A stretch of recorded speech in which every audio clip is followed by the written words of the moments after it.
Hey everybody, Joe Joseph here for thedailysheeple.com, and this is your news shot. So, to the Daily Mirror we go.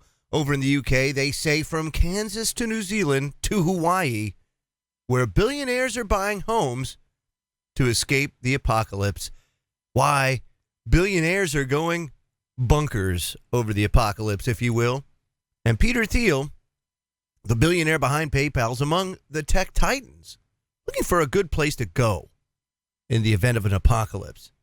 So picture the scene, if you will. The world runs out of food, or there's no clean water, and the banking system collapses. Well, what do? Well, if you're a billionaire, you jump on your private plane or helicopter or climb into your armored car and head to your bunker, if you will, to prepare for the New World Order. And once one place in particular that's thousands of miles away from North Korea or ISIS or social tensions in Europe and the United States is seen by some as an ideal safe place for billionaires, and that is New Zealand.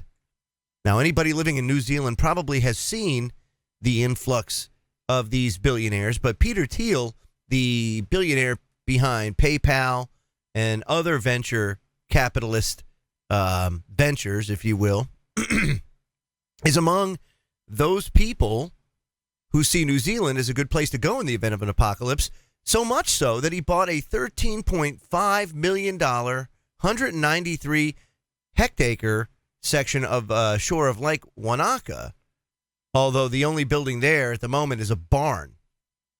Now, plans show that he's fitting a panic room in another property he owns in the country, and he's been granted New Zealand citizenship in a streamlined process not available to normal members of the public.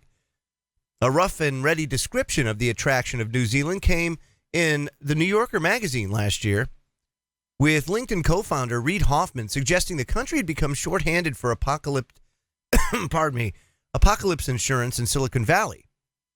Quote, saying you're buying a house in New Zealand is kind of a wink, say no more, said Hoffman.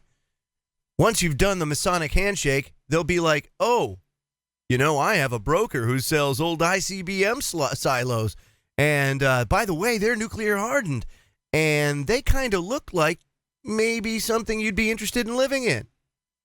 Now, it was in 2011 that Thiel discovered he'd found no other country that aligns more with his views than New Zealand. The claim was made as part of an application for citizenship, and the application was swiftly granted, though it remained a secret for a further 6 years. The country's more relaxed in terms of government than many places, and has ample drinking water and some of the world's cleanest air. Now, another tech mogul who set up home there, of course, was Kim.com. That's probably the one that everybody remembers. But others like Sam Altman, one of Silicon Valley's most influential entrepreneurs, said that he has an arrangement with Thiel in the event of some kind of systematic collapse scenario, say like a synthetic virus breakout or rampaging artificial intelligence or perhaps resource wars between nuclear-armed states, that they would just get on a private jet together and fly to the property that Thiel owns in New Zealand. How nice. Other uber-rich Americans who have recently bought homes there include the billionaire hedge fund pioneer Julian Robertson and James Cameron, the well-known Hollywood film director. The trend for these bunkers started after September 11th, 2001, and there's speculation that some of these properties, generally described as holiday homes, might actually be or house underground bunkers for secret hideouts or perhaps a hedge against societal collapse. Even Mark Zuckerberg, he bought that 750-acre estate out in Hawaii, and Larry Ellison, the founder of Oracle, he bought 98% of Hawaii's sixth largest island and his own airline. So here's the thing, folks. This is, to make a long story short, the actions of preppers are vilified, right? You look at people who store non-perishable foods, who store, fuel, medical supplies, all that. They get laughed at. But these billionaires are doing the exact same thing and in haste.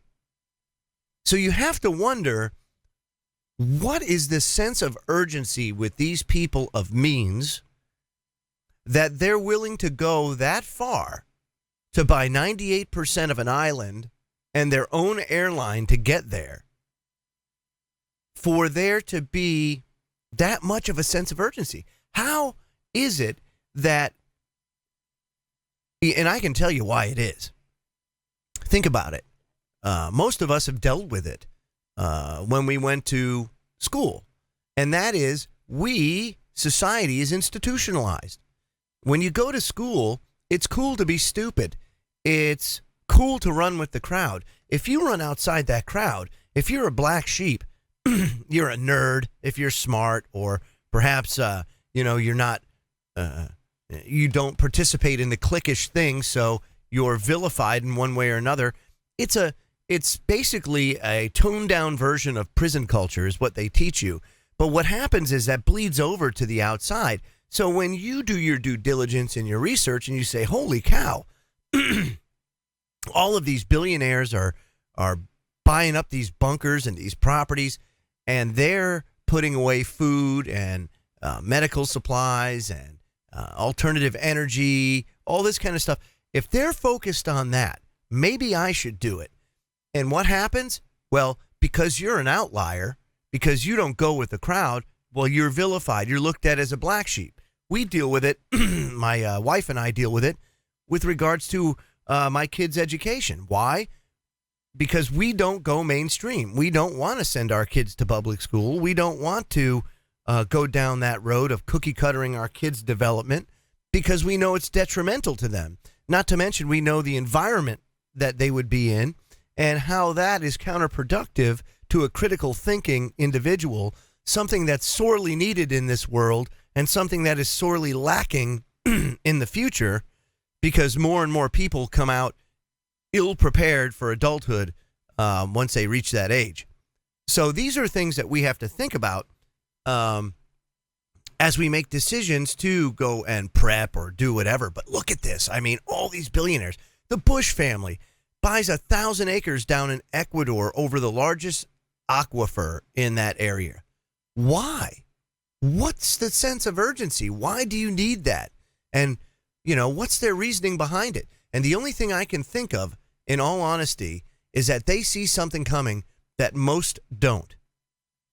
And it's all over the news, whether it be economic collapse, whether it be a pole shift, whether it be Yellowstone, you name it. It doesn't matter. They see something that most don't, although the truth is right in front of us. So very interesting article out of the Mirror. Again, something that we should be paying attention to. And if they're doing it, then don't you think it would be wise to perhaps start putting away a couple pounds of beans every week or something like that, just in case something ever happens? Because we've lost that just in case mentality, not just in America, but over the developed world. I'm Joe Joseph. This was thedailysheeple.com's News Shot. Feel free to comment below and visit our website at thedailysheeple.com. # Wake the Flock Up. Have a great day, everybody.